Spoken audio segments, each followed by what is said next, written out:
አብይ ጾምን ታላቅ ጾም የሚያሰኘው ምዕመናን የቀኑ ርዝመት አይደለም። በቀን ርዝመት ቢሆን ኖሮ ከአብይ ጾም በላይ በቀና ብዛት ሌላ ጾም አለ። ጾመ ድህነት ተብሎ የሚጠራው በሳምንት አርብና ረቡዕ ምን ጾመው ጾም አለ አይደል? አዎ፣ ሲደመር ወደ 88 ቀን ይደርሳል። ስለዚህ በቁጥር ብዛት አይደለም። ይህንን ጾም ታላቅ ጾም ያደረገው ማን ስለ ጾመው ነው? ራሱ አምላካችን መድኃኒታችን ኢየሱስ ክርስቶስ የጾመው ጾም። አምላካችን መድኃኒታችን ኢየሱስ ክርስቶስ ጾሟል። ክርስቶስ በምድር ላይ ሳለ በመዋዕለ ሥጋዌው ሰው ሆኖ በምድር ሲመላለስ ያደረጋቸው ነገሮች ሁሉ ለአርአያ ያደረጋቸው ናቸው፣ ለምሳሌ ያደረጋቸው ናቸው። ክርስቶስ ከተወለደ ጊዜ አንስቶ እስከ 30 ዓመት እስኪሞላው ድረስ ያደረጋቸውን ነገሮች ስታዩ እኛን ለማስተማር እንጂ እሱን የሚጠቅመው ነገር ሆኖ አይደለም። ስለዚህ በዲያብሎስ ሲፈተን ዘንድ አለ ከተጠመቀ በኋላ መንፈስ ወደ ምድረ በዳ ወሰደው ይላል። መንፈስ ወደ ምድረ በዳ ወሰደው ሲባል ምን ማለት ነው? ለኛ ሲሆን መንፈስ ቅዱስ፣ ለጻድቃን፣ ለሰማዕታት፣ ለመናንያን፣ ለመነኮሳት ሲሆን መንፈስ ቅዱስ ወደ ገዳም መርቶ ወሰዳቸው ይባላል። ክርስቶስን ግን መንፈስ ቅዱስ መርቶ ወሰደው ሊባል አይችልም። ምክንያቱም እኔና አብ አንድ ነን እንዳለ አብ፣ ወልድ፣ መንፈስ ቅዱስ ስንት ናቸው?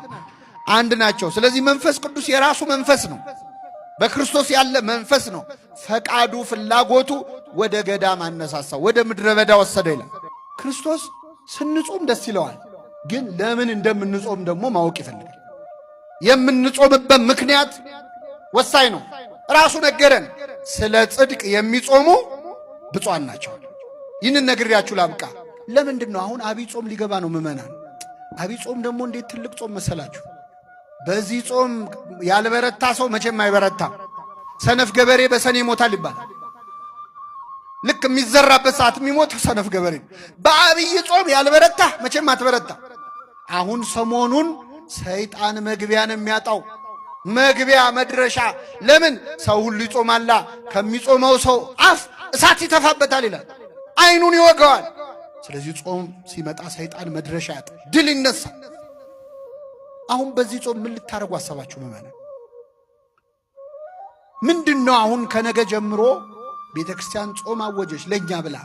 እስቲ ጌታን ምሰሉ ብላ፣ ክርስቶስን ምሰሉት፣ ከኔ ተማሩ እኔ የዋህ በልቤም ትሑት ነኝ ያለውን ክርስቶስን ምሰሉት ብላለች። እስቲ ክርስቶስን እንምሰለው በዚህ ጾም። በምንድን እንዴት ብንጾም ነው? ስለ ጽድቅ ሰው በብዙ ምክንያት ይጾማል። በጾም ግን የሆነ ችግር ይፈታል ምዕመናን። በአጀንዳ ነው መጾም ያለባችሁ። እስቲ በዚህ ጾም የትኛውን ችግር ልትፈቱ አሰባችሁ? የትኛውን ቁስል ልትሽሩ አሰባችሁ? የትኛውን ሱስ ልትላቀቁ አሰባችሁ?